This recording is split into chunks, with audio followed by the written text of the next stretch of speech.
Welcome to episode 15, you guys. This is your main host, Coach YoYo, and we have our co-host as well, Coach Nick. He's always here, by the way. Just assume it's going to be yeah, it's always him. And we have our special guest today. We have Steven Ting. Steven, how are you? I'm good. By the way, I'm doing good. Happy birthday. Thank you. And happy birthday to Colton as well. He just turned what, 30? 30, my guy. 30, and you turn what? 47. By the way, you do not look 47, just so you guys know. But check out this dad outfit, y'all. Check out his dad outfit real quick. But you came back from Hawaii. Yes. I remember I FaceTimed you in Hawaii, and I worked with you in the last 6 months, and that was the goal. So today, you guys, we're going to talk about Steven's journey. We are going to review when you started with me the first time and what we did for our first time, and then you left for a little bit. I think you left for about a year, 15 months. 15 months, yep. Yeah. And then you came back, and it was two different agenda. Yes, when you came back the second time. So let's talk about your journey. Let's talk about before you started with me. So what is your fitness journey before that, or how does that look like? Yeah, through high school, college, relatively, average, not super fit, but not a slob. During, I would say, in my late 20s, I went through a fitness program, one that is local to Utah. I think some of you may have heard of, Total Health and Fitness. And so Yes. I picked up some tidbits there of how things work. Wait, I didn't know you were on Total Health Fitness. Yeah, this was back in, I want to say it was like 2007, 2008. Yeah, because my good friend Brad, sober bodybuilding, the sober bodybuilder on Instagram. Yeah. He owns Key Nutrition. He came from that company. Yeah. So he went from that to created Key Nutrition. He's one of my good friends. So I had no idea that actually. Yeah. So I went through that. We went through I think a 6-month program there, and it was good. I mean, I didn't understand everything. I just did what they told me. Yeah. In terms of nutrition, we had Was it just nutrition? It was nutrition, and they gave us exercises. All we had access to was, we lived in a condo, and so they had the fitness area in the condominium, and so we tailored our exercise to that. And so, as we got better, we switched up the exercises, did different things, switched up the cardio so we didn't plateau, and it was good. It was good, and so that was my base foundation. But that was 15 some years ago, and like, okay, great, and coming out of high school, I was like 140, 145 pounds. And about that time I was about, 150-ish. And what wasn't bad, but, wasn't the greatest shape that I could have been. Mm-hmm. And then after that, never really worked out after that. After high school. Yeah. Never really worked out after that. I mean, I had great intentions, life got busy, was dating, and then, became a newlywed. And you have 3 kids. Now I've got 3 kids. And so, it wasn't as big of a priority, but now it's like, you know what? I hate this huffing and puffing everywhere I go. And something has to change. And so this is where I saw one of my friends go through your program. Yes. And I said, hey, which one, David or Nick? It was David. It was David. David. Okay. Yep. So David first, and then, I talked to him a little bit, and then that's when I reached out to you. Yeah. And that is when we started our journey back in 2021. I want to say it was 21. I think it was either August of 21 or August of 20. Yeah, August of 2021. I think you came in. I think it's 2021 because we had just started unfinished. It was. And then I finished training David at Iron Ground, and then you came in, you started with me at FTC. Correct. Mm-hmm. Yeah. Correct. And you came in at 20. I looked it up today. 22, 23% body fat. Yeah. Total dad bod come in. But you weren't, it's not like you were out of shape. You were just, I would say skinny fat. Skinny fat for sure. Definitely skinny fat. But you were definitely cardio focused. You were doing Orange Theory almost pretty much 5 days a week. No. Was it 3 times? 3 times a week because I hate cardio. Yeah, but you do it anyway. I hate cardio. But the cardio we want you to do is just walking on the treadmill. That's that's a whole other thing. Yeah. No one wants to do that. Yeah. For a full hour. Yeah. No. Well, really the cardio focus is maybe 30 minutes where they have a weight floor section, and the weight floor section is anywhere between 14 minutes to 23 minutes. And I'm like, and you know, I was doing, I'm specific. like, I'm not, I mean, yeah, I can get some stuff out of it, but it's not where I can really focus and concentrate. And this is where, okay, I need to supplement Orange Theory with a gym membership, because that way I can take my time. I can focus on my form. I don't have to feel rushed. Yep. I can allow for proper recovery.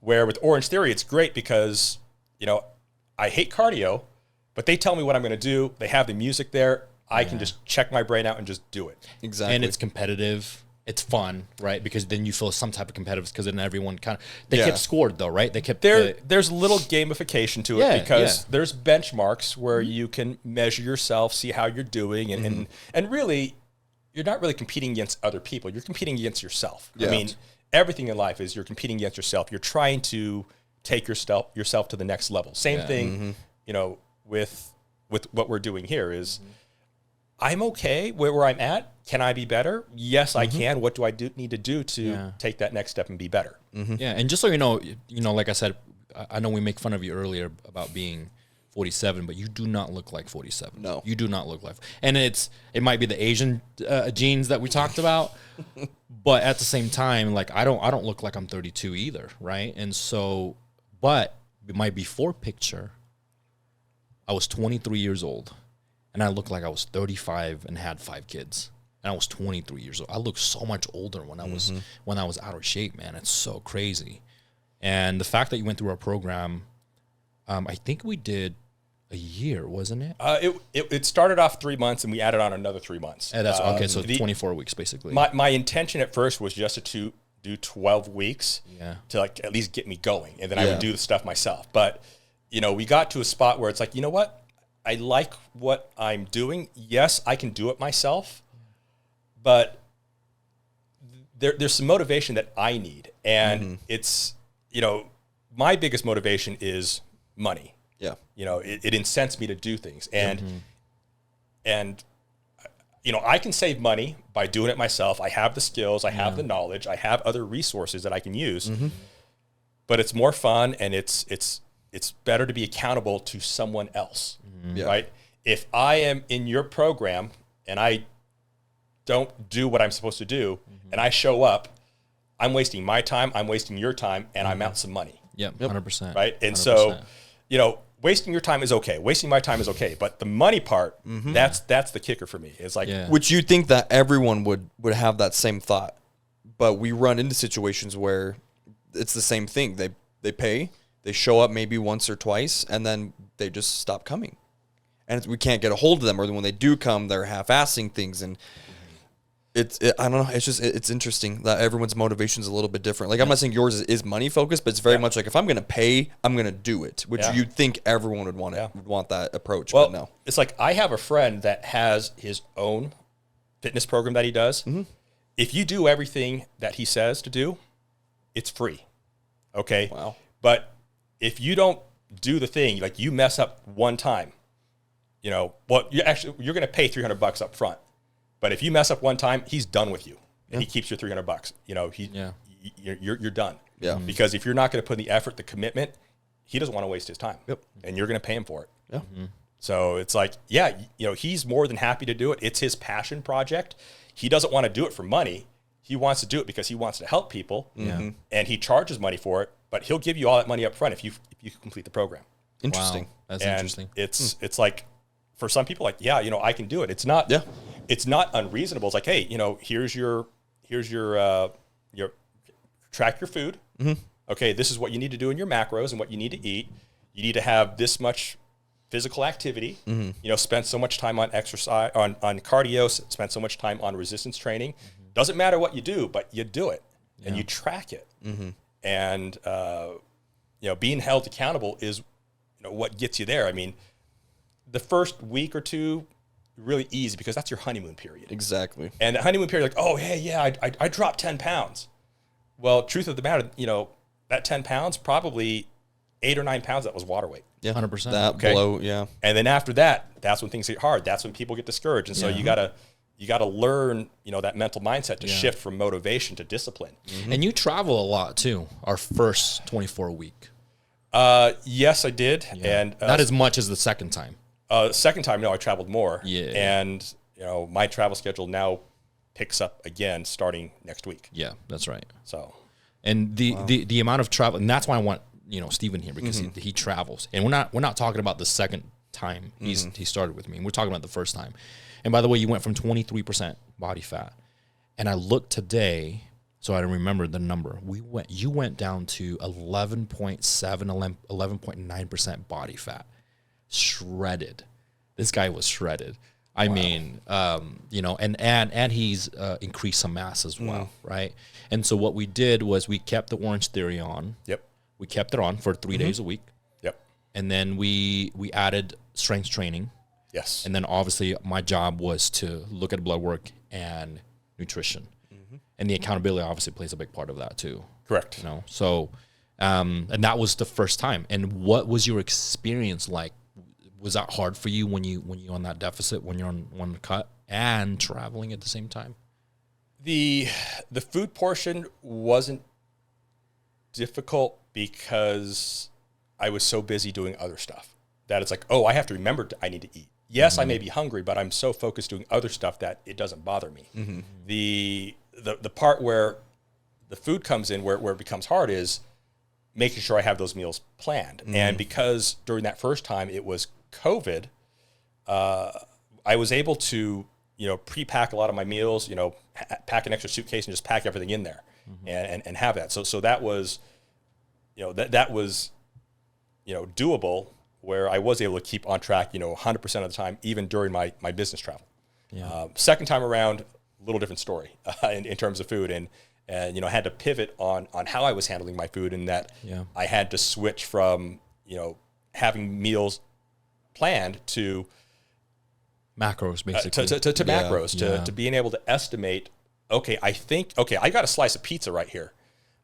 I'm not exactly sure how much that is in terms of macros, but, that's probably, 300 calories, 400 calories. And so I got to stick to that instead. So I may not know the exact macros, but I can estimate how much it is. And then same thing, portion size. Growing up in an Asian family, I'm used to clearing my plate. Whatever my mom puts on my plate, 100%. I got to clear all that. Yep. Yeah. Doesn't matter if I'm full, I got to clear it. Yep. And so for me, that is still one of the biggest things to overcome, is to not overeat, because I can out eat many people. Yeah. I mean, you throw that 30-ounce steak down, I'll finish It's that gone. thing. Yeah. Me and you both. And it's funny that you brought that up, though, because I grew up in a very similar way.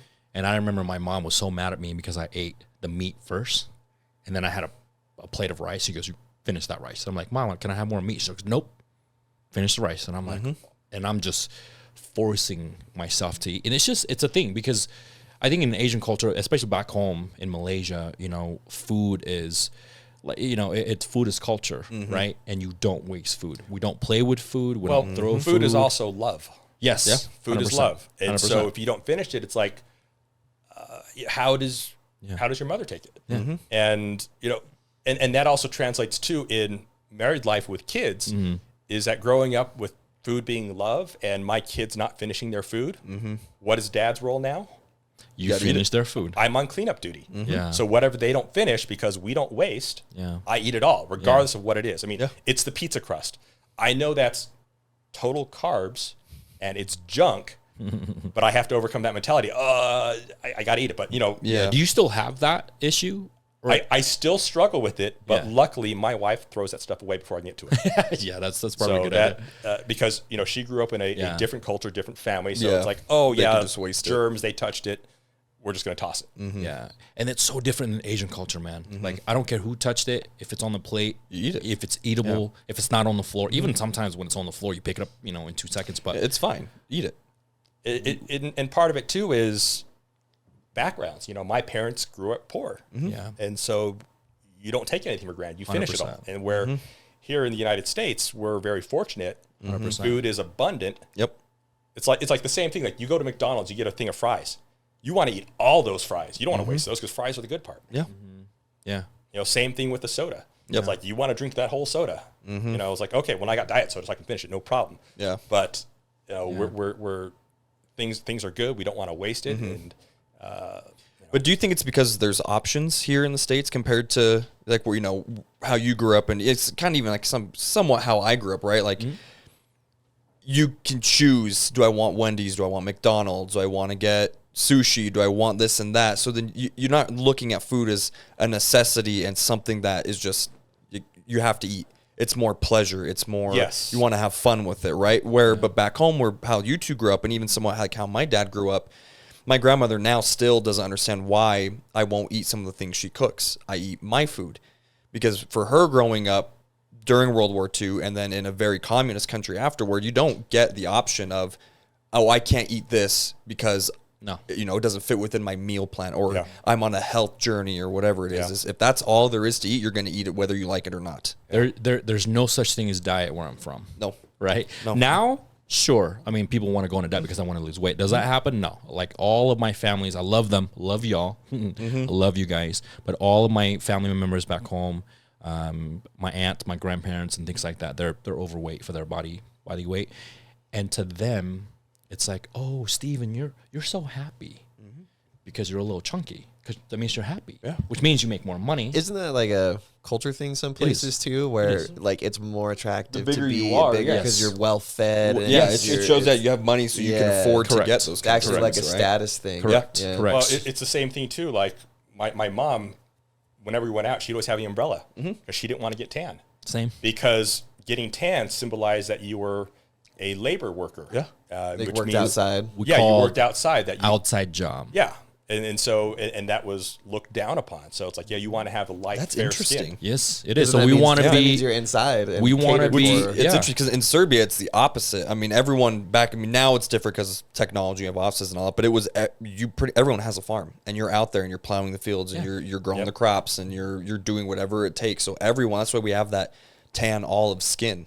Everyone's outside. Yep. For us, we don't I make didn't a lot know of that. money. That's crazy. No. So there's I told you about this inside job versus outside job, right? The inside job, if you're nurses, anywhere. So for us, how we define it is like if you work in a air conditioning space, you're wealthy, right? Or make more money than a person that works in labor. So yeah, it's the same thing. That's why when you see Asian culture or Asian people, foreigners here in America, they wear long sleeves, big umbrellas because they that don't makes more want to sense. be- I didn't know that. They don't want to be. So that okay. Yep. It's Wow. perception. Yeah. So it's the same thing with food. So food for us back home, I remember we don't have a pantry, right? Where I'm from. So I remember every day my grandma would go out, buy fresh fish, fresh veggies, fresh produce, all of those stuff. So we don't have containers enough to fill the fridge, and we don't have a big fridge that we do here. It's just like a normal one door fridge. So, and we don't have cabinets. We don't have none of that, right? So whatever we have, and the food just sits on the table. And now looking back, and I'm like, that's not safe. That the food's literally been sitting on the table for like hours and hours, but we still eat it, right? Because we have. But do you, in your cultures, in that situation, do you buy things that you could ferment or that you could cure with like salt and all that to make sure it doesn't spoil? Because in Serbia, we cure and salt everything, and we do like smoked sausage, we do cured ham. So we would do things that you don't have to refrigerate it, and it could just last for pretty much as long as you'd need it to.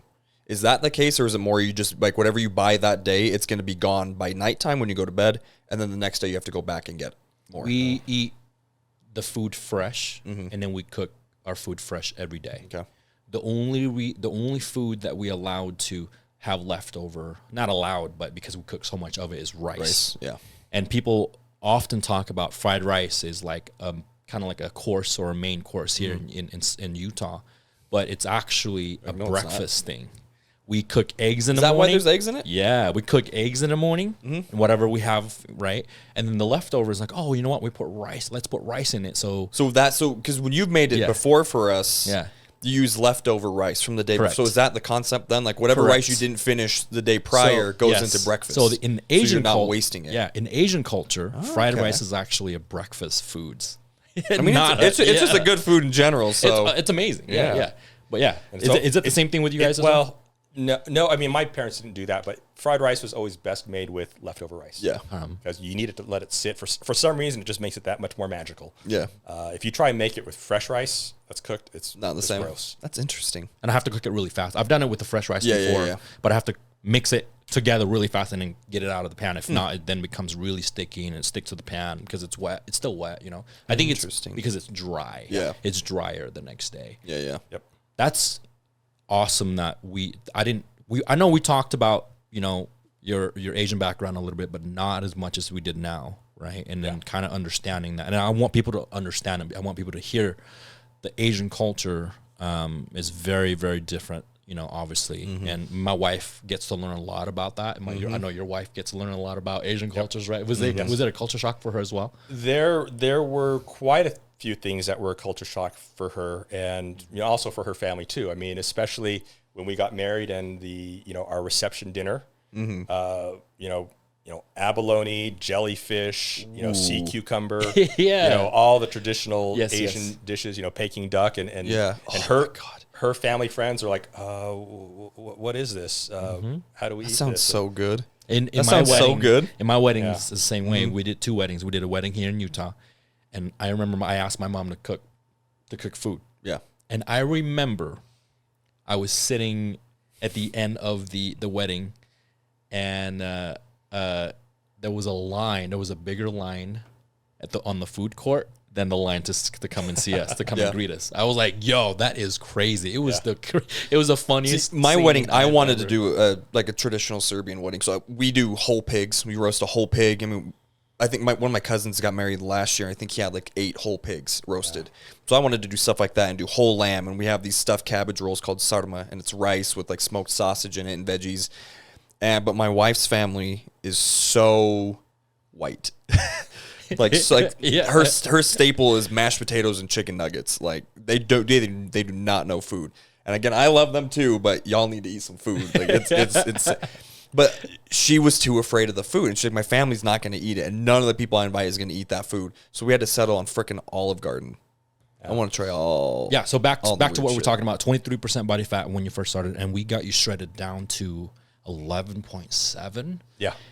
And then you did your thing. You were gone for about 15 months, and then you came back. But you're probably one of the only clients that are finished with the program and continuously coming in every other month, I think, if I remember correctly. Yeah, because we still saw you often coming in for measurements. Because I wanted to see how I was doing in terms of maintaining, because I was trying to maintain my fitness level, trying to maintain my gym workouts, as well as, I was tracking my food, but not as closely. So it was more of like, you gave yourself more freedom. Yes. Okay. Well, and there were also some times where I would, that cheat meal, instead of being a cheat meal, was a cheat day, right? And so it's like, okay, what damage did I do? Yeah. And I mean, it's temporary damage. Yeah. But it's like you want to see like, well, how much water? It's enough to be conscious about. Yeah.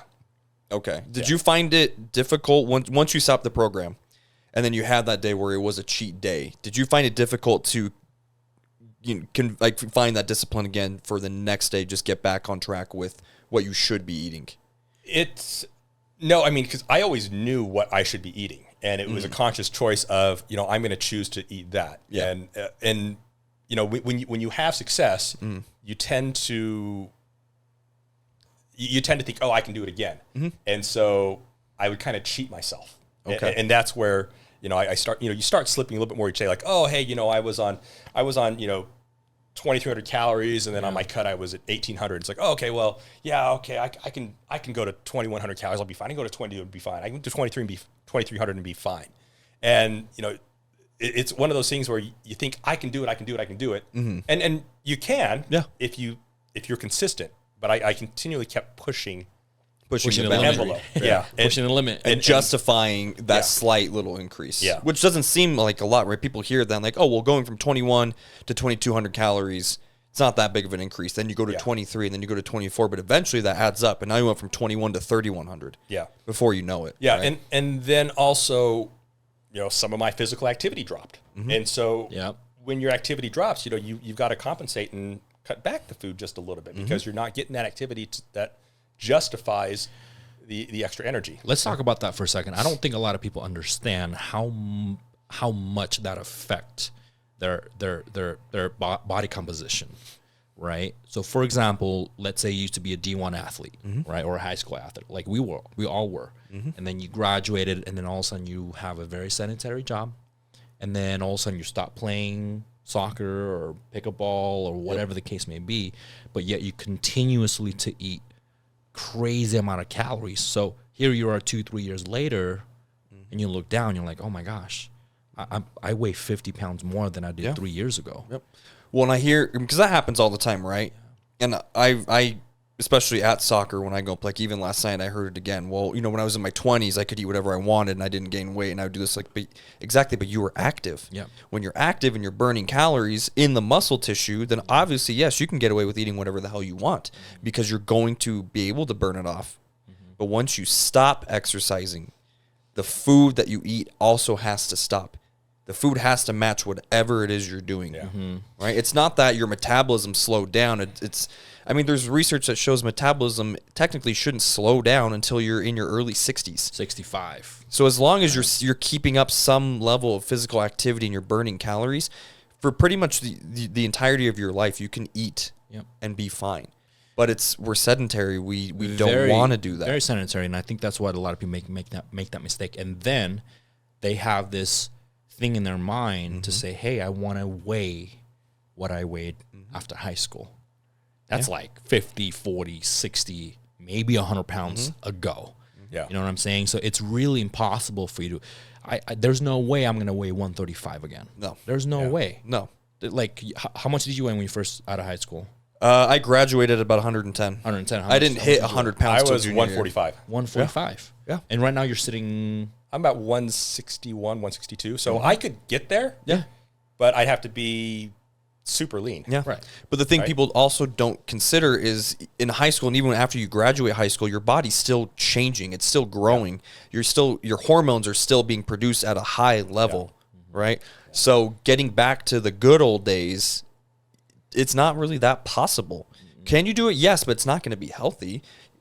You were still going through a growth phase. You're done growing at this point in terms of going through puberty. And hormones plays a big part of that as well, obviously, you know, and age and all those fun things. So people need to understand we have a lot of male and female.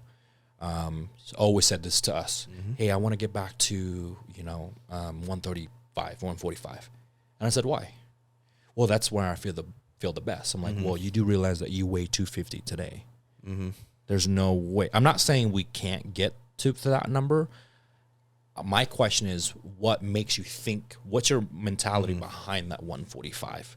Yeah. Right? Because we have to explain to them scientifically what's going on with your body and your age and your activity levels and all sorts of things. But I think people look back at something like that, like, I want to weigh 135, 140 pounds again. But it's because they don't have anything to compare feeling good to aside from that. So for their life, that time in their life was when they felt the best. Yeah. So they assume getting back to that is what's going to make them feel the best physically, mentally, and emotionally. Yeah. But what happens when they actually start going through the program, and you may be able to relate to this, Stephen, is you have that idea of a weight you want to get to, but instead you reach a different weight, a different goal, and you feel even better. Yep. And then now you understand the way I felt back then wasn't good. It wasn't healthy. Yeah. Now I have something to compare that to, and this is much better. And now you understand weight is just a number. Yep. The number on the scale is not going to dictate how good you feel. Yep. You have to recalibrate your mindset. So for me now, it's like, okay, before high school I was 145. Now in my mind it's like, well, I've put on some muscle mass, so getting down to 145 may not be reasonable anymore. No. So now in my mind, recalibration, 155 seems doable because I'm looking at my current weight, 162. That's a 7-pound difference. My body fat percentage, I think was it 14? 14. 14 something. So I'm like, okay, I know I can get down to the 11s. Yeah. Right. So that's 3%. 3% of 160 is roughly 5 pounds. So that, in itself will get me down to 157. Yeah. And so it's like, okay, well, what's another 1%? What if I get down to the 10s? Yeah. Okay, I can get down to that 155 with, the same muscle mass. Exactly. Just by cutting fat. So it's part of it too is recalibrating and resetting the expectation, because as you go through this journey, you learn that it's not just weight that you need to lose, right? It's really that that body compensation. It's like, well, you're going to put on muscle, and having the muscle is a good thing. So if you weigh more and it's muscle, that's okay. Yeah, that's fine. And did you have a hard time cutting the first time? Was that something new? Because I push you pretty hard. It was not new. With Total Health and Fitness, we did do a cut. I don't think we necessarily called it a cut. It was more of, just adjusting the food without me really understanding why. Okay. So it was like, I was just told, hey, this is your meal plan for this next week, and we'll see how you do. So there was no conversations of what? It wasn't really, no. I mean, the conversation was like, hey, okay, how are you doing? How are you feeling? Yeah. How's your energy level? Okay, well, we're going to adjust your food here based off of what we see, because we did measurements on arms and legs just to see that, I'm actually progressing, that I'm doing my workouts. Yeah. And then, adjusting the food. And it's like, oh, Wassa crackers. Oh, man, I hate those. But okay, you tell me to eat, I'm going to eat it. Yeah. So was it different than I want to ask really quick? So you didn't understand the why. You're like, I'm just going to follow it. Exactly.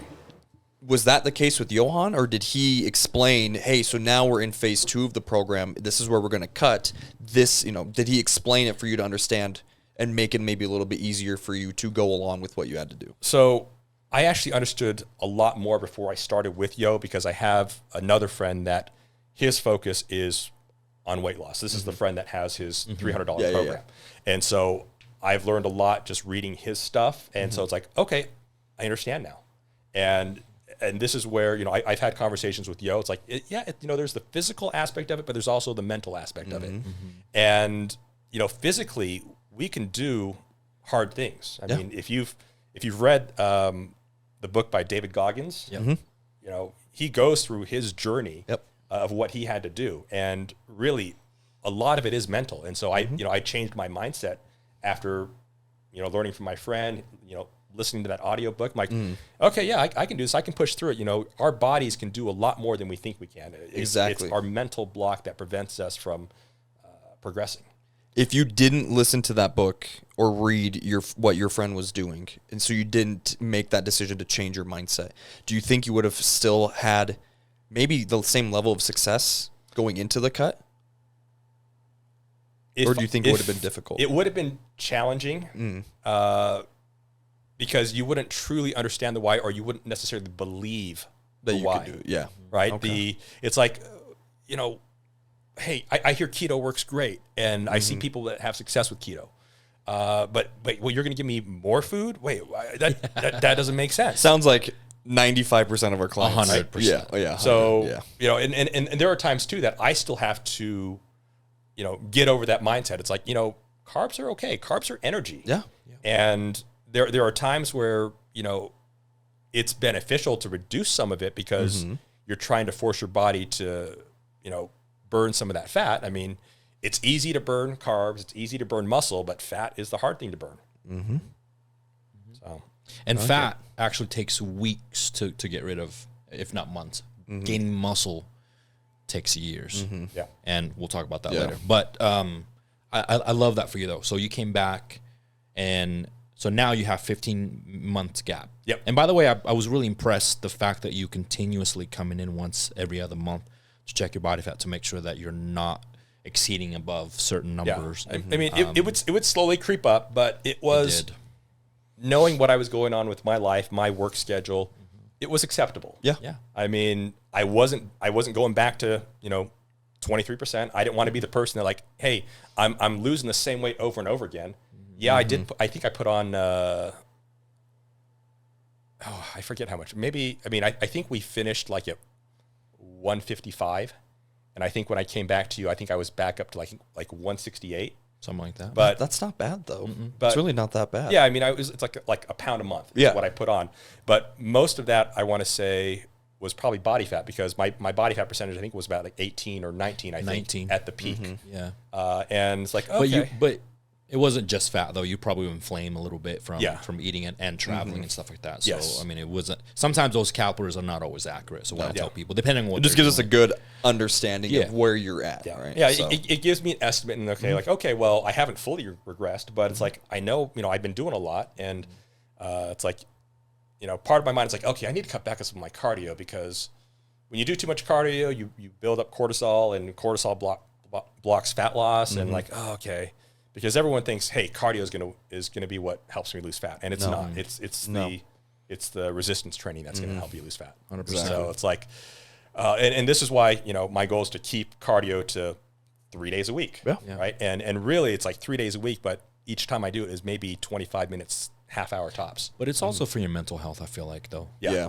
Because you like going in early morning, and you also like going in when you're out of town as well. I have to try and keep consistency while I'm out of town, because which is pretty impressive, because, by the way, I don't know if you guys know this, but he travels, and every time he travels, he'll text me, or I see a video of him in Orange Theory out of California or Florida or whatever, wherever you're at.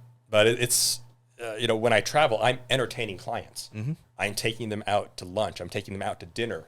And with that, you see a menu, they're not listed macros on there. Nope. And it's like, I'm also at the same time, eating off the company's dime. I'm like, oh, I want to try that. That looks good. Right? Let's talk about that for a second. And there's so many adults out there. I mean, I had it when I was working at PC Laptops. They gave me this American Express. Yo, we eat. I mean, we take our managers out. We take our sales guys out. And we go to like the most fancy, not fancy, but we'll go get sushi. We eat good. 2-3 years later, I'm like, bam, 20, 30 pounds. Whew.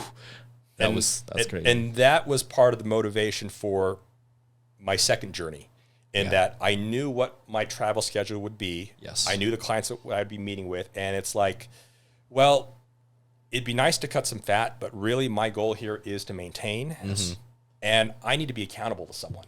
And, I need to be accountable, mentally, physically, and financially. And that's why I reached out again. Yeah. And, there are other things in my life that also came up during that time that added a lot more stress. But it's like, okay, I got to be accountable, because I'm paying Yo for his services. Yeah. And I don't want to just waste that. So now we're on the second part of the journey. Yeah. So you left for 15 months. Now we came back. That was the objective. The number one objective why he came back, and we had this conversation. Like, he knows the program. He went through the program, and I said, okay, what do you want from me, Steven? And he said, I need you to hold me accountable, and I need you to help me to not gain a lot of fat through the holidays, by the way.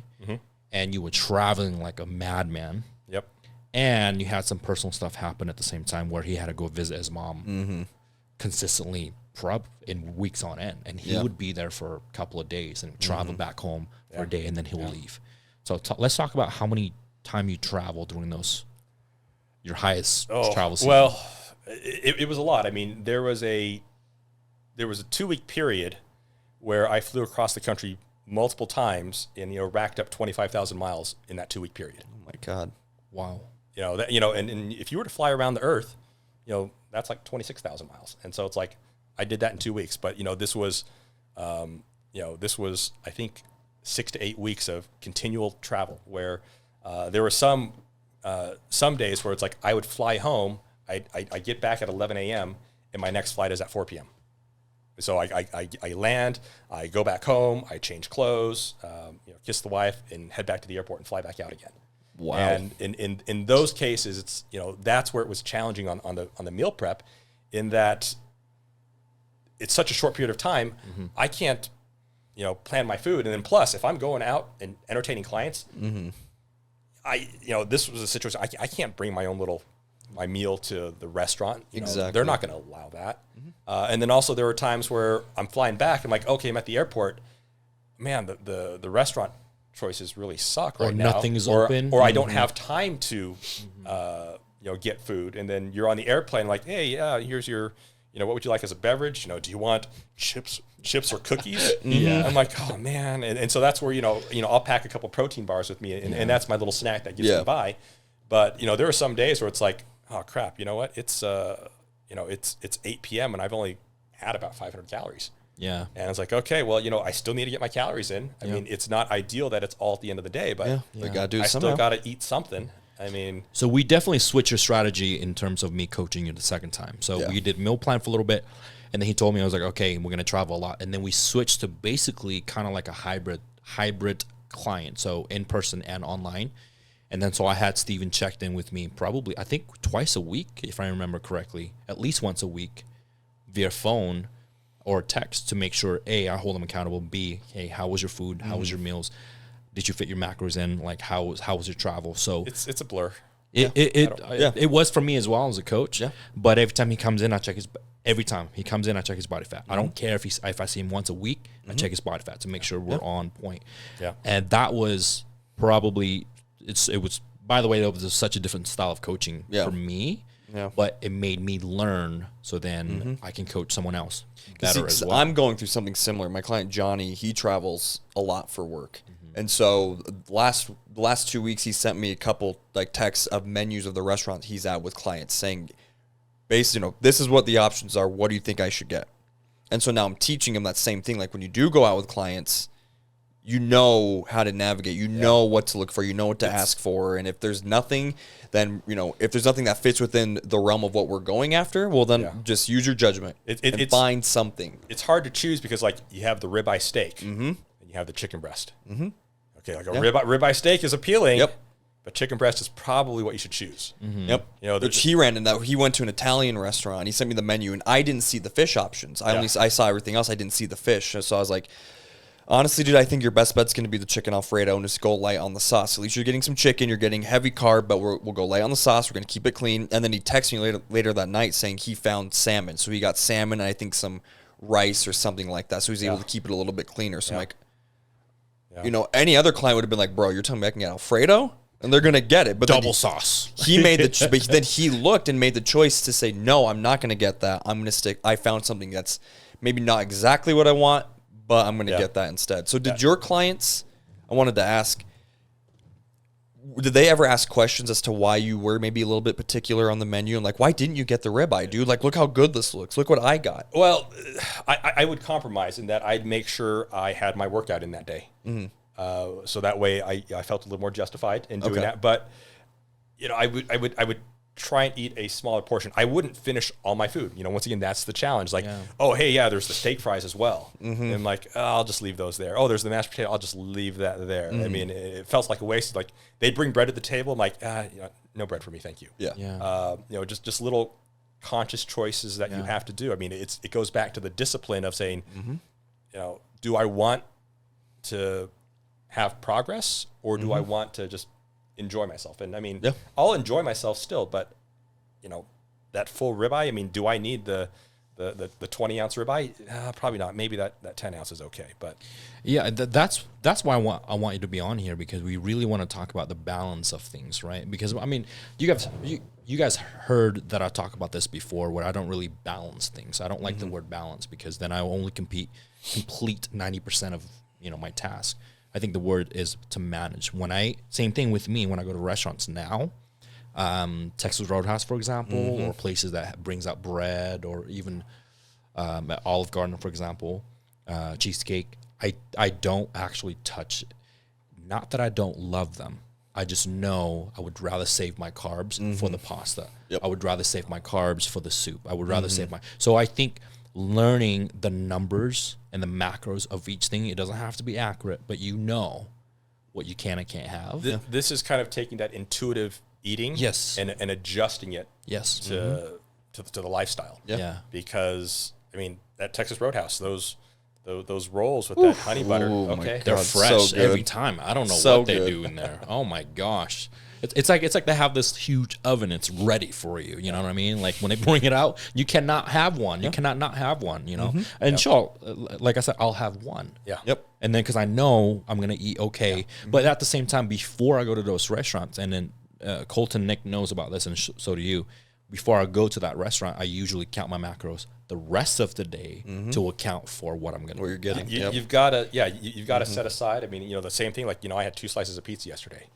And I'm like, well, okay, and it was pepperoni bacon pizza from Little Caesars, and not the most healthy option, but I picked it off. I'm like, oh my gosh, look at all that grease. I'm like, well, this is a conscious choice, and I wasn't necessarily planning for that, but I knew I couldn't have more than the 2 pieces. I mean, I could have eaten the whole thing, but you only stuck to 2. I only stuck to 2. I mean, it comes back down to that discipline, because exactly for many people, food is an addiction. And that is what a lot of people struggle with. I mean, you get that dopamine kick every time you eat food, that sugar that processes through. I mean, this is why, you probably have clients when they first start, when you're cutting down some of their carbs and like, oh man, I'm getting a headache or this is hurting. Well, that's because of the sugar. And if you're not drinking the water to help process that out of They're your not system, moving. They're doing the bare minimum. Yeah. Which just same thing. I had a conversation last night with a buddy I play soccer with, and we were talking about his spouse and some of the things that she's going through and some new medications that she's on, and how some of the side effect of these medications are going to cause weight gain. And the doctors told her that, like, the average person on this medication within the first 2 weeks puts on 20 pounds. Whoa. So to expect it. So I was talking to him, like, well, what is she eating? And it's, I already know, but it's not healthy. And what he eats is not healthy. And they just seem to not really care, right? They're not prioritizing it. And so we got talking, and I told him, it's not that she has an eating disorder, but she has disordered eating. He's like, well, what do you mean? I'm like, when she's having a rough day, how does she handle it? He's like, oh, you know what? Yeah, you're right. Whenever she has a rough day, she will go out and get one of two things, either a big family bag of chips and eat it, or she'll get cake and eat it. Yep. And she takes comfort in it. If it's a bad day, that's what she has to do in order to make the day that emotional better. Eating. Yeah. Emotional eating gets a lot of people. And it's the comfort, it's the dopamine hit that you get. And it makes you feel better. And so you associate that with like, okay, bad day, to feel better, eat food. Yeah. We grew up with that. Yeah. Well, not even that too. On top of that, like when you do have a rough day, you're more stressed. And when you are more stressed, you do burn more calories. So she probably is also hungry. You know what I mean? Like more than normal, because you have a good day and you get all your food in. Like you get a busy day, you don't get to eat till 5 p.m. and you're just hungry. So I think it's a little bit of 50-50. It's definitely emotional comfort, but then also like you probably are really hungry too. And that's where that discipline comes in, even if you are having a stressful day, to like set aside time to. The other part we haven't talked about is the water portion of it. Yeah. That's the hardest thing for me too. Yeah. Sometimes the water. Sometimes you think you're hungry, you just need to drink water. And that subsides the hunger there for you. Or sometimes you think you're hungry, you're just bored. Dude, come on, bro. Yeah. Let's be real. I've literally like opened the pantry and stood at the food and just been like, I'm just really bored. Like, I'm not hungry, dude. And again, it's an emotional response to something, right? Because you're just used to doing that. You're bored. I'm going to go for, I don't know what to do. So you're going to go look in the pantry. You had a rough day. You're going to go look for something. So I have to tell my clients, your brain is going to trick you because it doesn't know what to do in these situations. When you have a rough day, it's used to going back to its original defense mechanism, which is you're going to go home, you're going to put on your comfy clothes, you're going to go get whatever the hell you want to eat, and you're going to watch a show, you're going to do something. But now that you're learning discipline, you're changing your habits, your brain is confused. It's saying, well, I don't know what to do because the thing I used to do, we can't do anymore. So how do we now handle the situation going forward? I have a question for you, though. So speaking about emotional eating, so how do you parent your kids now, right? Based on what you've learned, based on what you grew up with, learning what you know now, you know how to balance a lot of things now, you know how to intuitive eating, Yeah. How do you teach your kids that? Or do you even... For my kids, I don't do anything. They're children, their bodies are growing, they're developing, and I know that, it took me a long time to realize this, but when people go from elementary school to high school and even from high school to college, their bodies are still growing and developing. Yeah. And, someone that might be chubby in high school, once they graduate high school or in college, sometimes they look phenomenal just because their body, decided to kick in and they're doing what they need to do. So at this point with my children, I don't worry about it. I mean, my boy, he's got a 6-pack that you can look at. And, it's just because he's highly active. I mean, he eats junk like everything. Yeah, we all did. And he's great. So his metabolism is still high. My oldest daughter is relatively thin. I mean, she eats till she's not hungry, but she doesn't eat very much. I mean, the other day we had cheeseburgers for dinner. She only ate half of it. He's like, Dad, do you want this? I'm like, yeah. You ate it? I ate it. No, but I ate it. And then, my middle daughter, she's not fat, but she has a little bit more pudge. And so it's like, I can get worried about that, but it's like, you know what? She's in 5th grade. Yeah.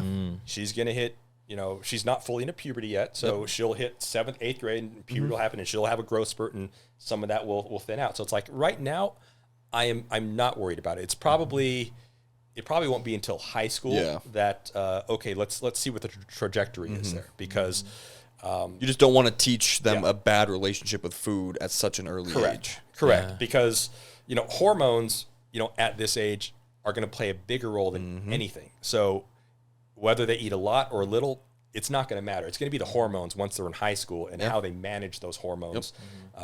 Because, for women have a much more difficult time in terms of, losing weight or tracking their weight, because that cycle that happens once a month, that's going to throw you off. You're going to step on the scale. That's going to throw you off mentally. And you have to remember that. And so, so I'm trying to plan, how's that going to work for my daughters once they get older. But that's a good point, though, because, yes, physiologically, women are a lot different than men. And how many times have you probably run in it too, where, we'll be working with a couple, or we'll get to know the husband or the boyfriend of the relationship, and, the wife or the girlfriend will come to us and, like, I've been on this plan for, like, 5 months, and I'm losing weight. Like, I'm down 12, 13, 14 pounds, and I'm feeling good.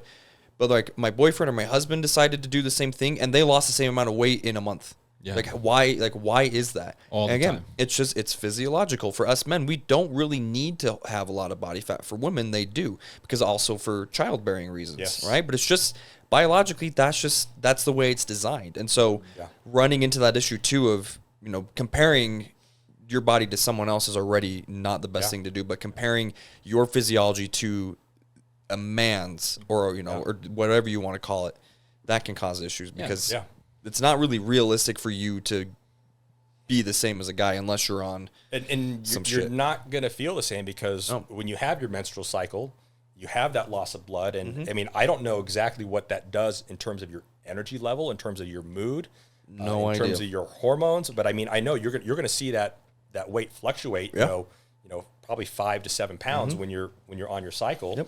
And, it's being able to recognize that and say, hey, that's going to happen.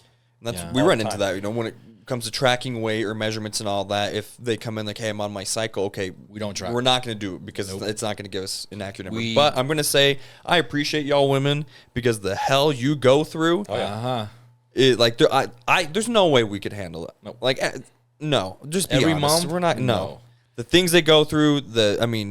Just everything that women do, like, I appreciate the hell out of you. Back to the emotional eating. That's why I ask you, right? Because you have three kids, and I have only one, and it's the same thing with me. And someone actually asked me this the other day. I'm like, well, how do you deal? Are you teaching your kids anything? I'm like, actually, I'm not. They're like, what do you mean? I'm like, well, I just lead by example. Yeah, I eat what I eat. Wife eats what she eats. She's not on a meal plan. I'm technically not on a meal plan either. We're on macro, so we consistently eat 3 to 4, 5, 6 meals a day, but we do a lot of rewards, right? So like potty training, rewards, and treats and things like that. But one thing that I do not do, I will never do, is that I will not associate, when he's having a hard time, tantrums, and then I will reward him with an ice cream. Hey, let's have an ice cream. You want an ice cream? You're having a sad day. It's okay. You can have an ice cream. Because that's what correlates you 20, 30 years later. But he also eats what you eat. Exactly. He's what for breakfast, he wants to eat what you eat. We were here for dinner not that long ago, and we made a bunch of chicken and rice and the salad and all that. And I mean, little man was so excited to eat that. And my sister's kids and all my nieces and nephews just want to eat like mac and cheese and things. They don't want to eat what we eat. He's the funniest kid, man. He was like, I asked him the other day, I'm like, hey, buddy, what do you want to eat? I'm like, I want steak and salad. And I'm like, who are you? Okay. He's like 2 years old. Changes to sushi and king crab.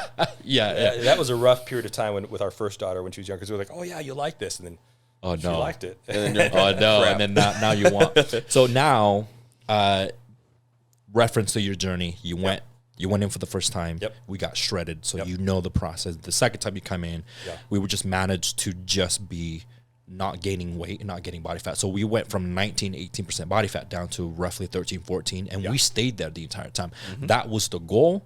That was it. That was the only goal that we wanted to achieve because you travel so much, and we achieved that. We did not gain any weight, so that was we were really happy about that. But now we're going to talk about some mental things that you went through, right? Yes. With the second time you came in, you were traveling, and then there's also some personal things that came into your life. that was hard for me to hear as well. Yeah. I don't know if you want to share that. Yeah. Details? I'll share with the audience here is that, I got a call that my mom had a stroke. Yeah. And this is not her first time either. and yeah, right? this was her second stroke. And that the thing is, I guess it happened probably like at 4 a.m. My dad's older and, tried to put her back in bed, couldn't get her back in bed. Then he went to go to the front desk, say, hey, there's something wrong with my wife. And this was at 9 a.m. Wow. Okay, so she 5 went hours, that long. 5 hours later. And so usually when you have a stroke, you got to do stuff within the first hour and a half. And this is 5 hours later. And so, she was she had the stroke. I flew down and, this happened October 25th. And she was in the hospital for a long time in the emergency room. She was in the ICU. With that stroke, she had a brain bleed, which is not good, but she also has atrial fibrillation. And then, because of the stroke, she also had a clot in her femoral artery, as well as in her abdomen. Holy hell. And what happened is they wanted to remove the clot, but they couldn't remove the clot because of the brain bleed. Because when you do a surgery, you have to have blood thinners so it doesn't close up. But because of the brain bleed, they don't want it to become worse. And so it got to the point where it's like, hey, you know what? You've got two options. If you don't remove the clot, she's going to become septic, and her body's going to shut down, and she'll eventually die, and it'll be painful. And then the other option is that we have to amputate. Wow. And so it's like, wait, you can't just go in there and grab that clot, because my cousin is a vascular surgeon. He knows exactly what to do, and he was telling me, this is what you can do. And they says, no, we're not going to do that. We can't take that risk. And so eventually what happened was we had to amputate her leg. And Right above the knee. Yeah. Right above the knee, right here. Wow. Amputate her leg. And with that, when they right before that, because she had the stroke, she had a hard time swallowing. So they had to put the feeding tube down through her nose. And after the surgery, she was recovering, and they say, hey, we can't really have that thing down for a long time, the feeding tube. So they did a feeding tube in the abdomen. Wow. Okay, which is normal, right? You because you need to get nutrition and you got to get the medication in. Yeah. But when they did that procedure, either my mom's a super lightweight or they over sedated her, where when she came out, she had a hard time breathing, and so they had to put her on a ventilator. And she was on the ventilator for 3 weeks, and then eventually, because it was so long, they had to put her on her trach. Oh my God. And when they did these procedures, they would put my mom under sedation. Yeah. And they took her off sedation, and she wouldn't wake up. It was like it took about 5 days before she would wake up. And so all of this, with the trach, she couldn't talk. So she's essentially been through 4 major procedures. Yeah. And then she has this wound on her leg that needs to heal as well. And so this is something that I was dealing with all through, since October 25th, and still dealing with it right now. Fortunately, my mom is now at a place where, she's out of the subacute facility. They discharged her out of the, so she was in the ICU, then went to like a post-op place for a while, and then they discharged her to a subacute facility. And now this last week, they've moved her to just like a skilled nursing facility. Okay. And so legs almost healed up. They've got the trach out. She still has the feeding tube because they're trying to get her to, working on her ability to swallow. But during that time, it's been 4 months that she's been lying in a bed, and she's lost so much muscle. She can't, she can't hold herself up. She can't sit up. She's her arms, her legs. All the muscle loss. It's really sad. Yeah. But at least, my mom is still here. And mentally she's not completely there. And that's a hard part because she does have some dementia. And with the stroke, it makes it so she can't speak very well. So all of this was happening during this second journey, as well as all of my work travel. And, how did you balance it all? I was kind of detached for a little bit. Yeah. Right? Because you have to be realistic in that you can only do so much. Your body, or my mom's body, can only handle so much. And so we put trust in the doctors. Yeah. You know, if you're a religious person, we put trust in God, and you know, we pray for my mom, and you know, we fight for her. We're her advocate because she can't talk. Yeah. She doesn't necessarily know what's going on, and you know, my dad's older. My dad's 87. Wow. He doesn't truly understand everything, and you know, it's just kind of being detached, but also being pragmatic, knowing that, hey, you know what, the chances of her, you know, making additional progress is very slim. It's like we knew that once we amputated her leg, that she's never going to walk again. Okay, when you have a person her age, so my mom was 84, she's now 85. When you're I don't know what the word is, but when you're not able to walk, or you're sedentary in bed for 2 or 3 weeks, the chances of you walking again is very slim because your muscles atrophy so much. Yep. And so it's like I knew that I had that expectation because, you know, my cousin has seen these things happen with other people, so he helped me set expectations for myself, and so that has helped. But also knowing that I have friends and family that can support me. I mean, you know, a lot of it was mental stress. And so how did you deal with going through the journey, hearing your mom, and traveling so much, and you, like you said, you detached? And how did your wife take that too? Because she doesn't see you very often. Yeah.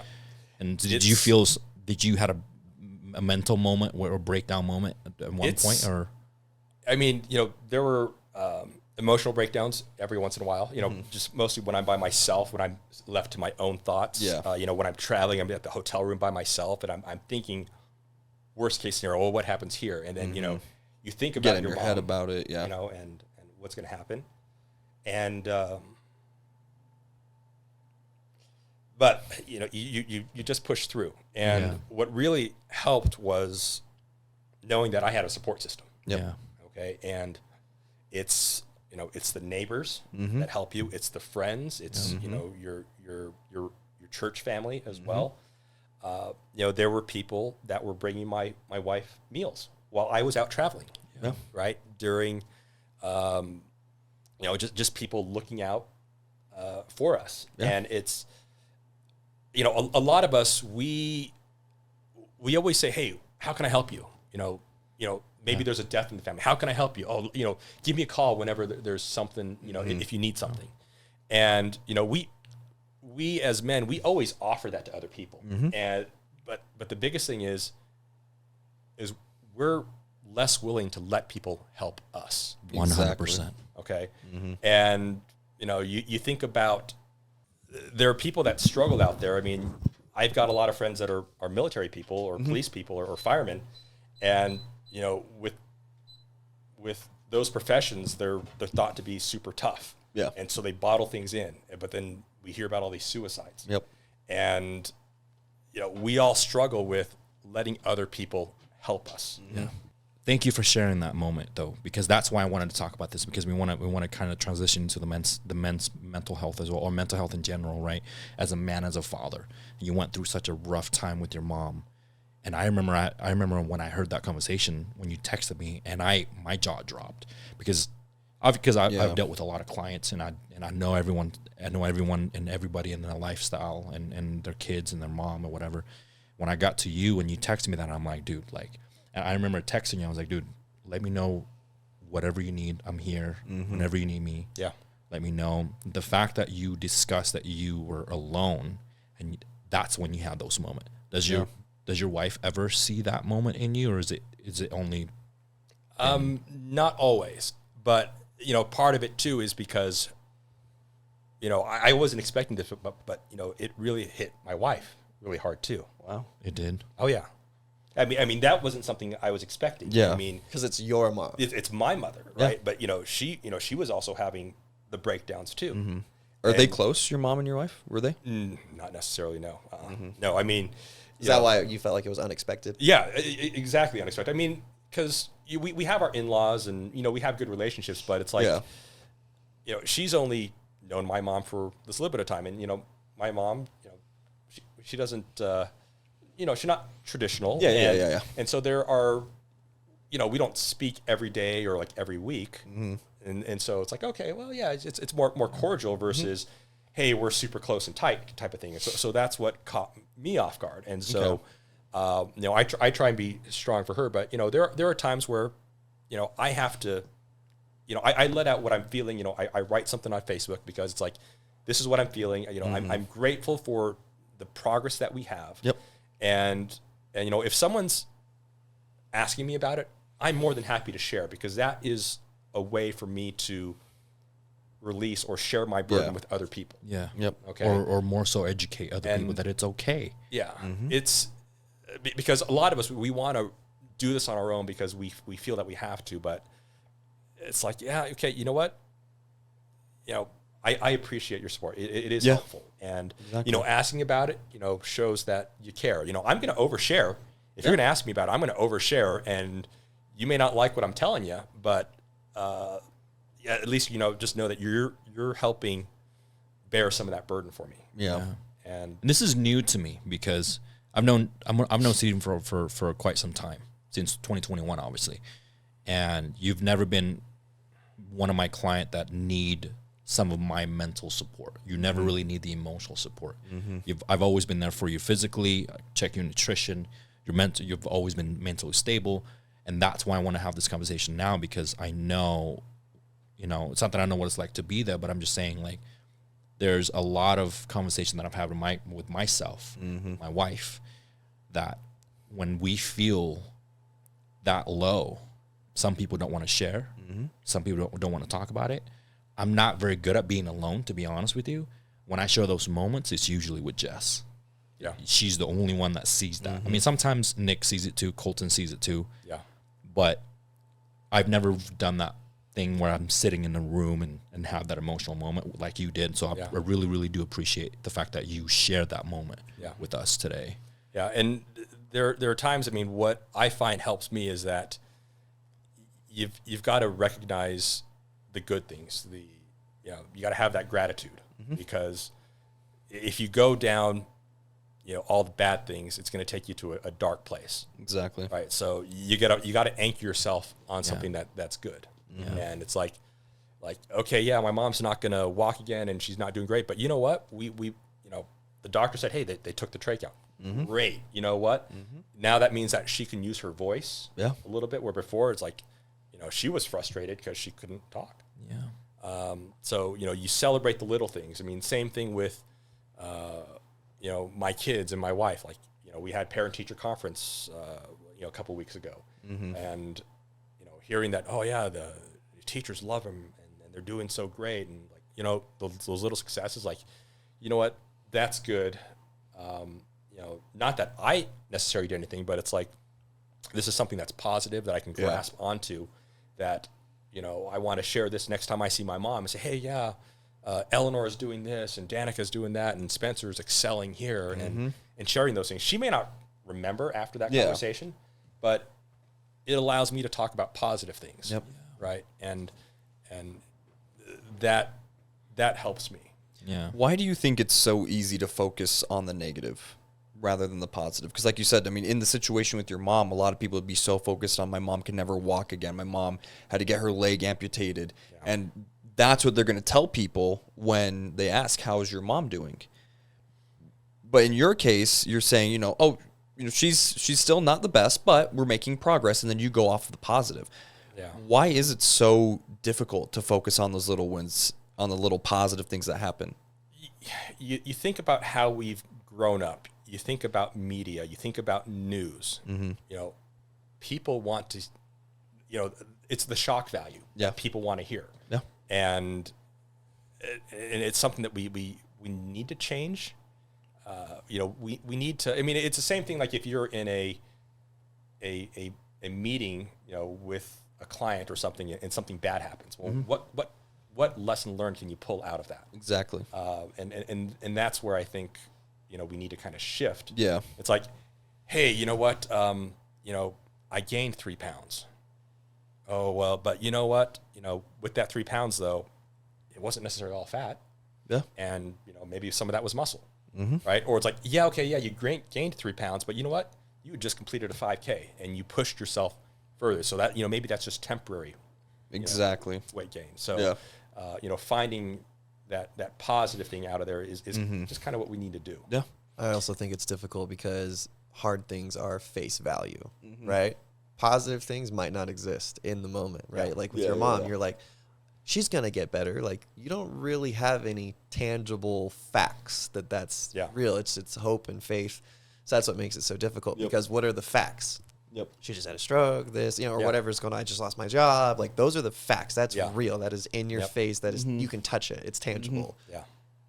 Positive stuff, I say almost never, unless it's like, oh, this just happened. That's a positive thing. Like Yeah. 90%, if plus positive things, you cannot see it. Yeah. And that's why I think some people are like, oh, that person's so positive. Like, how do they do it? Like, being a believer. Yeah. But I think also people, nowadays talking about sympathy and empathy is huge, and people are trying to learn how to do that. And I feel like there might be some kind of a, It's tricky too because it can be abused. well, both yeah, ways. exactly. Like, it's being abused, and people are like, now, well, I want sympathy, so I'm going to tell Steven about all the horrible things going on in my life, so you feel bad for me, so you can be like, wow, they're so brave, right? Versus you're telling them, I'm telling you, yeah, my mom's not doing very good, but there's, some positive things have happened, and I'm sharing that with you, but now I might not be getting as much sympathy because the situation isn't as bad as you might want it to sound, right? So I think people want more sympathy. Some people they don't want to get better. Yeah. Because not they live being off better, of that attention. It works for them. Yeah. You know what I mean? Yeah. Because like you get just as much, like Dopamine hit, attention basically. being Yeah. fit as you do being overweight. You know? One of the reason why I wanted to touch base on the mental health today is because I had a situation that happened to me, been happening to me since the beginning of the year. And I told you about feeling burnt out. And I posted this on social media the day, and I kind of escaped social media first. That's the first step that I did. I was just kind of, you know what, let me step back. And I still haven't created any new content from that. And then I started to come back. When I did, I had spoken to my coach, my IFBB pro friends. I called Nick, talked to my wife, and they all said, yo, it's normal to feel the burnout. It's normal to feel the way you feel. And the reason why I wanted to bring that up is because at times when we felt the burnout, when we felt like we hit a wall, we don't want to speak about it. Because as men, You're gonna look weak. we want to be tough. We don't want to look like we're weak. We don't want to look like we quit, right? We don't want to look like this weak person that, oh, yo, is this because blah, blah, blah. And I also put a lot of pressure on myself because I'm a coach and I do bodybuilding for a hobby. So when those two start to collide and then work becomes a chore, bodybuilding becomes a chore, and everything not fun else, anymore. it's not fun anymore. Yeah. And so when I felt the burnout, dude, I got to tell you, I did not talk about it for weeks. And I had no idea that it was affecting my relationship, my family, my work. It started to deteriorate, right? Yeah. Yeah. And then finally Jess was like, something's off. Yeah. And then it took me a weekend to step away from everything and just kind of sat down and really think about, okay, why do I feel this way? And then after I have those phone calls, and I'm like, okay, why is no one talk about it's okay not to be okay? Yeah. It's my occupation is in the benefits field. And ever since COVID, companies have spent a lot of money on mental health because of burnout. Yeah. And when I first heard this at my company, I'm like, burnout, oh, that's stupid, right? But then there was a point in time, like it was about a year later, I was doing some self-reflection, like, I'm burned out. Yeah. And that's when I had the realization, oh, okay, there is something here. I mean, I'm in this industry, in this space where we're talking about these benefits. I'm like, oh, okay, yeah, I now know how to recognize when I'm burned out. And I think a lot of people don't know how to do that. And, part of it too, I think when you first started, when we first met, I think I was telling you, hey, yeah, you need to take some time off for yourself. Yes, Yeah. I remember that. You got to, why are you working so many days? Why are you working so long hours? I mean, you got to be able to enjoy what you have. I remember you telling me that, yeah. And it's like, hey, you got to take off at least a week per quarter. I mean, it may not seem like a lot, but it will do a lot add to up. refresh you. I mean, Ladies and gentlemen, the reason why I take a week per quarter is because of Stephen Ting. That's the best idea that I've gotten, period. no mentor, not parents, not friends. He was the only person that told me, take a week off per quarter, you'll see. And I did. And I'm like, I will never not do that ever again. But I think for a lot of people, it's hard to take time off work, right? They don't want to take the time off, or it's too difficult for them to. And like, I'd rather just stay at work. I'm just going to fight through it and all that. Or some don't have the option. Yeah, some don't have the option. And hobbies as well, you know, and I play soccer twice a week. If I could play every day of the week, I would live in the soccer facility. I would just be there all the time, you know. And then same thing, I bring it up. He gives me crap for it, but I have fish tanks, right? I have 7 in my house. My goal when we buy a house is I'm going to have a room that can fit 50 tanks in there so I can do my thing. But I have that escape. Yeah. I can come home, and when I do feel burnt out from the gym, or if I don't want to be there, or just whatever's going on, if I'm having one of those mental days, I have a way of dealing with it. I can go and do one of my hobbies that's going to help me process it and think through it. And you and I, we've talked about it and finding you a hobby and how you don't have that. And I feel like people in general, but especially men, don't have that hobby. You know, my wife, she has her hobbies. Once she's recovered after the pregnancy, I want to get her back into ballroom to make sure she can do her fun things and she has that release. But I feel like for us men, we don't have that. It's work, come home, we take care of the family, we got to take care of the house, we got to go do this, we got to do that, and that's it. We are the provider. We're the provider, right? Yeah. And which is fine, but there has to be a balance. Like, it can't always just be work. It can't always just be this. There has to be, you know, even if it's a video game. I don't get why video games are just talked so poorly about. Like, if you want to sit down for an hour or two, God forbid, and play a video game, do it. If that's going to help. If your spouse doesn't like that you're doing that, find a way to show them that 1 hour is going to make it so I can take care of everyone, because that's my time. Now I understand why most men have those dungeons. You know what I mean? A man cave. Basement, the man cave. Yeah, dude. Mm-hmm. I never understood it. It's because we need I gotta tell something you, like that. It's now, not. I want it more than ever. Yeah. Like, I need a man cave. Well, I think a lot of times too, like, you know, you come home and it's like, it's your house, but it's not really like yours. You know what I'm saying? Like, and which is okay. Like, you're paying the mortgage just to sleep somewhere, yeah, like right? your wife decorates and it looks nice, and you know, it's not like you're complaining, but it's like to have a space surrounded by your thing, just for you, because like that's kind of like. You know, because you don't really care anyways about like decorating the house, but just like your things. Yeah. And that's the thing. Whenever you see a man cave, there's just things in there. Yeah. Yeah, it's just things that we think There's are just cool. It's a cool things. picture that we found at Hubcaps. You know? TV is on the floor. It's Yeah, okay. dude. There's just things, bro. It's just things that when you feel Yeah. at home and relax when you're around it. Here's another thing. Another perspective is with COVID, there was a big change to remote work or hybrid work. I work from home. Yeah. So I'm home all the time when I'm not traveling. Yeah. And sometimes that just gets old. Exactly. Right? Because it's like my house, we weren't planning for me to have an office in the house. And so I've got this little tiny room with stuff laid over. I mean, it's a mess, but you know what? I can deal with it. And, but it's like, there are days like I don't step outside the house. And like, I don't even get the mail because the kids get the mail. And like, oh my gosh, like I've been in the house for 3 days straight. Oh my God, this is Get stir crazy. Stupid. Yeah. Yeah, this is horrible. So, I mean, this is where it becomes important to have that hobby, that breakaway. That's why a lot of guys, you know, when you're older and retired, they'll go golfing or something. Yeah. Yeah. You know, I never understood anything, that. yeah. Now I'm like, you kind of get it. now every time I see my buddy Eddie and he owns a gym, I'm like, man, I think I want to go golfing this summer. Yeah. This Just summer. You don't even like golf, dude. No, I don't Yeah. like golf. No. You I'm just want to like, go somewhere. I just want to go we somewhere tried peaceful. We Yeah. tried bowling once. Yeah, we you know, did. Which that was was fun. fun. Which, I did like we doing need to do that. that again. But yeah, it's like This time we'll invite Steven to see how good his bowling skill is. Yeah, dude. He's gonna yeah. Like but if you walk into my bedroom at my house, it's very obvious which side, not just what side of the bed, but what side of the room belongs to me and to my wife. When you walk in, the side I sleep on, there's 4 fish tanks right there. My wife's side, she has her sewing table, she has her work set up, she has her things. So when I come home and I'm getting ready to go to bed and I want to relax, I can, because I feel like I'm home. I have my things. I can sit there and just watch and like, I don't have to think about work. I don't have to think about what I got to do tomorrow, this and that. But for people who don't have that separation, they come home from work and you go get in bed. If you don't have that hobby, if you don't have that way to decompress yourself, all you're going to do is drive yourself insane by thinking about, I need to do this at work. I have this going on. I need to figure out this issue. I don't know how to handle this. I need to call this person. I need to schedule this appointment.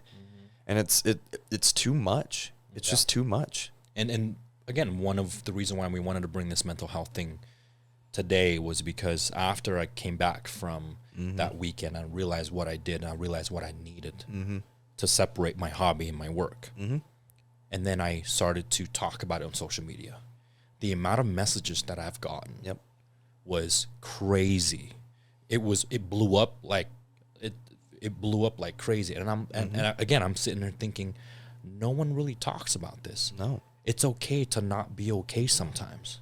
But not just talk about that in general, but talk about the mental health aspect going through the health journey. Yeah. Right? Because people think that they come to us and they pay, they're gonna get me in shape and what I want to look like, and all my problems are going to be solved. But no, and I'm sure you've experienced it when you're going through the program. All of a sudden, your brain turns on and says, "Hey, Steven, there's been some things you've buried in your past that we now got to talk about, and you don't have a damn choice but to address it, and you have to resolve it." And then we get clients who text us, or in the middle of their workout, they break down crying because they're now faced with, if in order to change their identity from the person they were when they started the program to this new version that they want to be, they have no choice but to resolve these mental health issues. And no one talks about that. Same thing, I've gotten messages, and one of my clients, Johnny, brought it up. Can you guys do an episode talking about mental health when it comes to health and fitness? Because no one tells you how to handle that. No one tells you how to change that portion. They tell you how to change your physique, but they don't tell you how to change your mind and how to cope with emotions. The other thing too with that is you're attached to stuff. You know what I mean? And it's hard. I can't remember how it exactly is said, and I saw it somewhere, but it's just like when you go through changes, you have to attend a bunch of funerals for like the death of yourself, and that's really hard. You do like when people break down when they're working out or whatever, you go into mourning because your old self that you're, even though it's bad, you're comfortable, like it's dying. Yeah.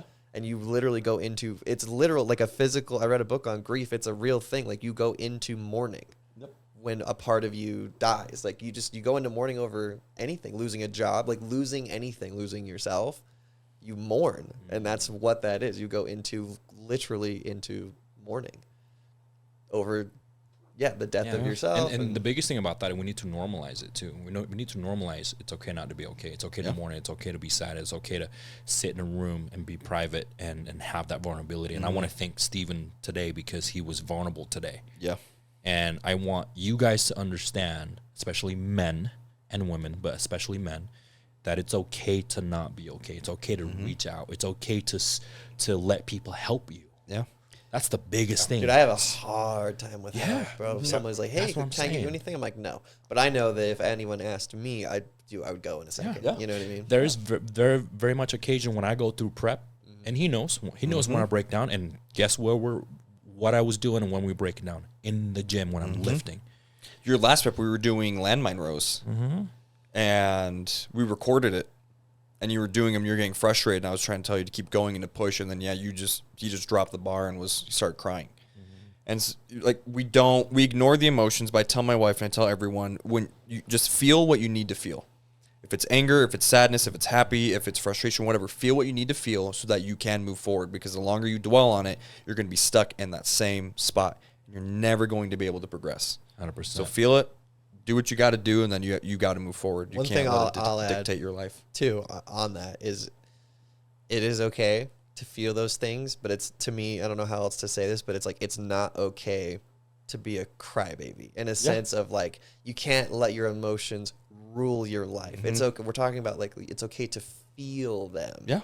And experience them. Exactly. But you have to address it, process it, and resolve it. Yeah, rule your life. Because a lot of people I've seen take that. They're like, well, I'm just really angry right now. And then they kind of become a jerk to their kids. Like, I'm just feeling it. Well, it's really their whole identity. Yeah. Oh, this happened. It's like, okay, I get that happened to you, but guess what? That was 4 years ago. Yeah. You can't use that as a crutch anymore to act this way.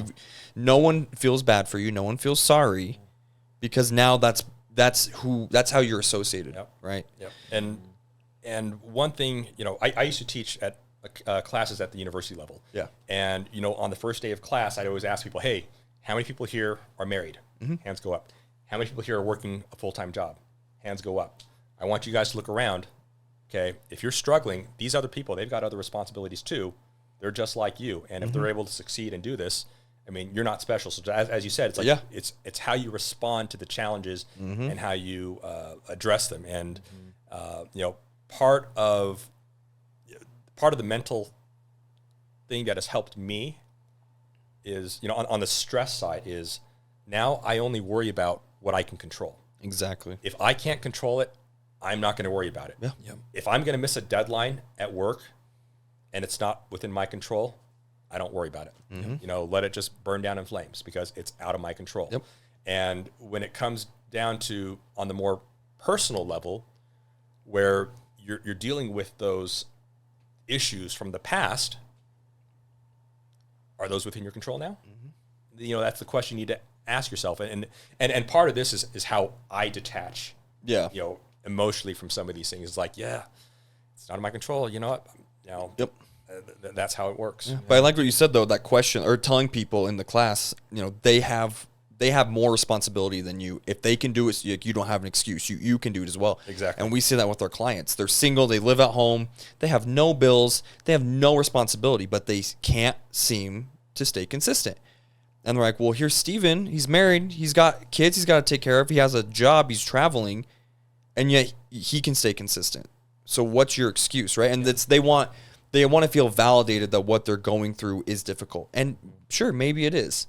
But again, that's not a reason. That's not an excuse as to why you can't do something. It's part of the growth, Yeah. too. It's so, Yeah. I mean, we're all on a journey, Yeah. right? So, mentally, I've been at a good spot. I've been growing stronger mentally for years. Whereas some of the people that you're dealing with, you've got to coach them on that mental part. Oh my Yeah. gosh. And yes. and also, they have to be able to recognize and accept that they're not going to be the same spot mentally Yeah. as myself, as Yo, as you. I mean, we're all in different spots. I mean, I'm 47. Yo's almost 32.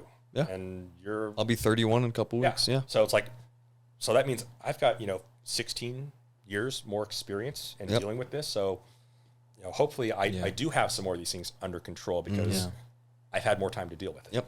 We're going to wrap this up really quick, but the last question that we normally ask is, what are your advice for people that are listening right now that are going through their own journey, whether it's health journey or maybe they're going through some kind of mental health journey that you sort of went through together all in one, right? For you, it was all in one. Well, what is your advice to those people that are listening, to the men out there that are listening, to the fathers, to the to people that provides for their family, and that There are times where you just need to focus on yourself. You need to try and be better every day and recognize that the bad things that happen to you, it's not personal to you. Okay? Bad things just happen because that's how life is. And, whether you lose a job or, you don't, you get dumped by, some person. I mean, that's just life, and you got to just kind of move forward with it. I mean, worry about what you can control, and let everything else just kind of slip around the wayside. I mean, that's how it's helped me with my stress level. Yep. Because you know what, it's out of my control. I can't do anything about it, and I'm going to move on to the next thing. And so, focus on yourself, and really, you're just battling against yourself. And you're not competing with me. I mean, you can think mentally, hey, I want to try and be like that guy. That's a healthy thing. But to say, hey, oh, he's so good and I'm so bad. I mean, you're beating yourself up. Exactly. Okay, so you got to Take it and make it your own. Yeah, you got to make it your own, and it's all about what you're doing to better yourself each day, each time. So beautiful. yeah. I like Beautiful, my friend. This is It's a good way to end it. Amazing. It was an amazing episode. We needed this. Conversation with Colton, with myself and Nick, and also Steven as well. You've been an amazing client. I love what you represent as a father, as an individual, and I love the fact that you became vulnerable today for the very first time. I've met you. Yeah. And thank you for sharing that, because it's okay to not be okay. Yep. So all the guys and girls out there, thank you for listening. Thank you for sharing our podcast. Thank you for sharing our YouTube channels as well if you want to watch it. I don't know if Colton's You can see the power outage. Yeah, the power. Yeah, you'll see the power outage on here. I know, but that Colton might he might edit that out. But thank you guys for listening to our podcast. So on to the next. Yeah, later.